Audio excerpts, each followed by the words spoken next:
The exercise I'm going to show you right now is a barbell hip thrust, I think I need to credit my friend Brett Contreras for coming up with this one. It's basically, it's a great posterior chain, or that is glute and back exercise. Now I know there are some coaches whom I have huge regard for who are not big fans of this exercise, so I really wanted to post this video just to show how I cue it and the form that I like to see, in the hopes that we can get some discussion about whether in fact this is a great exercise or whether they still agree that it's not. So what I've got here, this is actually a yoga mat rolled up around the bar. This was my friend Scott's from here at Marshall's idea. I think it's brilliant.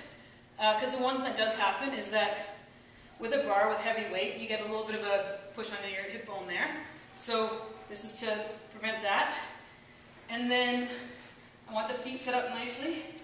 This floor is a little slicker than I like it to be. Now, my arms are here, but I'm not really putting weight on them. They're really there for balance. The entire weight basically is, think of like a pivot point or a hinge right around the bottom of my shoulder blades. So it's really my back that's taking the weight, my back and my feet, but not my low back, it's just more of a pivot point. So now, basically, my feet are firmly planted, and I'm just going to lift the hips up, hold it there for a second, and then slowly lower them down. And repeat. Now one thing I like to do with this is actually put my hands here to give my head a bit of a rest. One thing that you will see people doing with this exercise is that they do the entire exercise with their head back here. And personally, I think that's a bad idea. I think that you're encouraging too much lumbar extension when you're doing that. So for me, I cue everybody to basically keep a straight line from top of their head to their hips throughout the entire movement. With that cueing, my opinion, this is a fantastic exercise. Obviously, don't start with the barbell, but I just wanted to show that this is something that you can use to actually weight fairly heavily, and just put out a couple more reps, and just so you can see that, yeah, in fact, it is a nice and safe exercise.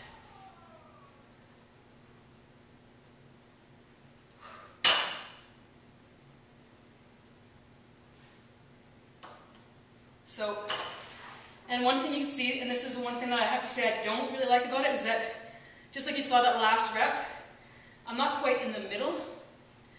And when you're using the bell or the bar, it is actually kind of challenging to set yourself up in the perfect position so that you're not, so that the bar is not rocking one way or the other.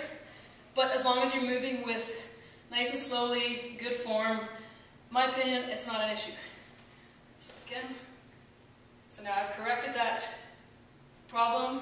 Realistically, I should have corrected it during the first rep, but I chose to wait. And then the nice thing, once you get to the big bells, or the big plates, is that getting in and out of positions is just as easy as rolling the bar out from under you. So I'm Elizabeth Vino from CustomStrength.com, and that is the barbell hip thrust courtesy of Brett Contreras.